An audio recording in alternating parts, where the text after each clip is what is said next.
Assalamualaikum warahmatullahi wabarakatuh. Salam jumpa pemirsa di rumah. Senang sekali Pertemuan TV kini kembali hadir menjumpai Anda untuk memberikan informasi-informasi penting mengenai pertemuan di mata kuliah Teknik Reportase dan Investigasi Berita. Pada pertemuan kedua, bersama saya Majum dengan NIM 231330024 akan menemani Anda dalam 5 menit ke depan. Inilah Pertemuan TV selengkapnya untuk Anda. Nah, baik pemirsa di rumah, pada kesempatan pertemuan kedua kali ini membahas mengenai teknik reportase yang dimana kita mengulang kembali dari semester lalu. Nah, apa sih tentang berita itu? Apa sih berita? Nah, berita merupakan suatu laporan cerita dari sebuah kejadian penting yang bisa menarik perhatian umum. Kita mengulas kembali tentang mata kuliah di semester lalu, yaitu penulisan berita dan artikel. Nah, itu pengertian dari berita. Nah, ada juga jenis-jenis berita. Yang pertama ada straight news, yang kedua ada soft news, yang ketiga ada in-depth news, dan yang keempat ada feature news. Nah, lanjut ke bagian selanjutnya, yaitu ada nilai-nilai berita. Di antaranya ada magnitude, ada aktual, dan lain sebagainya. Nah, lanjut ke bagian berikutnya itu ada syarat berita. Nah, perlu kita ketahui bahwa berita juga mempunyai syarat, yang dimana syarat yang pertama itu harus aktual, yang kedua itu harus faktual, yang ketiga harus penting, yang keempat harus menarik, yang kelima harus seimbang tentunya. Nah, lanjut pada berikutnya ada juga masa media. Masa media, di mana masa media ini yang pertama ada masa cetak, kemudian media cyber, kemudian ada media elektronik juga. Nah, di antara hal tersebut kita harus mengetahui tentang isu. Yang pertama yang berpengertian yaitu isu merupakan suatu masalah dan belum terpecahkan yang siap diambil keputusannya. Nah, jadi isu itu merupakan suatu masalah yang belum terpecahkan. Kemudian kita juga harus yang namanya tahu mengenai macam-macam wawancara.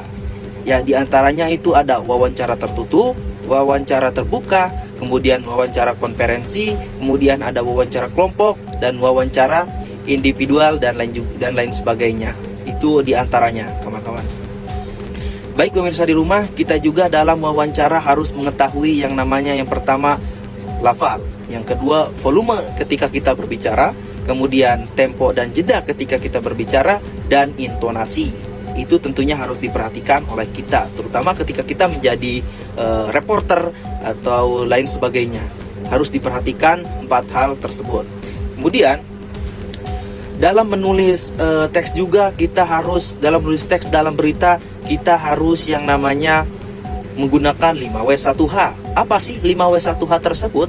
Di antaranya 5W itu ada what, who, when, where, dan why. Dan satu hanya itu adalah how. Nah, baik pemirsa di rumah, tentunya kita harus mengetahui juga piramida terbalik. Yang pertama kita harus ketahui tentang judul, kemudian lead, kemudian tubuh berita, dan ekor. Nah, kemudian kita akan meneruskan kepada apa sih reportase. Nah, reportase dapat diartikan sebagai proses pengumpulan data yang digunakan untuk penulisan, kemudian pembuatan karya jurnalistik. Nah, objek pengumpulan data tersebut dapat berupa manusia, makhluk hidup, selain manusia, buku-buku, tempat bersejarah, dan lain sebagainya. Suatu reportase disebut sebagai wawancara jika objek reportase adalah manusia. Nah, dengan kata lain, reportase adalah pemberitaan atau kegiatan meliput, mengumpulkan data dari berbagai macam fakta. Nah, kemudian dilaporkan kembali dalam bentuk berita atau produk yang sudah jadi. Nah, reportase itu sama dengan pelaporan. Nah, pelaporan itu sama dengan pemberitaan. Jadi, awalnya kita membuat reportase, kemudian pelaporan, dan akhirnya itu akan diberitakan. Nah, berkaitan erat dengan suatu kasus atau kejadian yang telah terjadi, kemudian sedang terjadi, kemudian yang akan terjadi. Nah, media penyampaiannya itu bisa berupa media cetak, koran, kemudian majalah, dan lain sebagainya, ataupun media elektronik seperti TV, radio, internet, dan lain-lain. Nah, dapat kita ketahui juga bahwa dalam melakukan reportase itu ada beberapa ada beberapa hal. Yang pertama perlu kita ketahui adanya praproduksi. Yang kedua adanya produksi. Yang ketiga adanya pasca produksi. Nah, praproduksi artinya itu merancangkan suatu liputan. Kemudian praproduksi ini memiliki tujuan yang mana diantaranya menghasilkan liputan yang berkualitas. Kemudian ada juga produksi atau proses dalam peliputan. Nah, yang ketiga itu ada pasca produksi. Nah, yang dimana pasca produksi ini mungkin pemirsa di rumah sudah mengetahuinya. Tapi antara lain pasca produksi ini atau finishing yang paling sulit. Mengapa begitu? Karena ini adalah proses yang dimana semua data yang telah dikumpulkan itu dan disesuaikan secara kebutuhan. Kemudian ada juga proses editingnya, kemudian ada evaluasi dan akan distribusikan beritanya tersebut. Nah,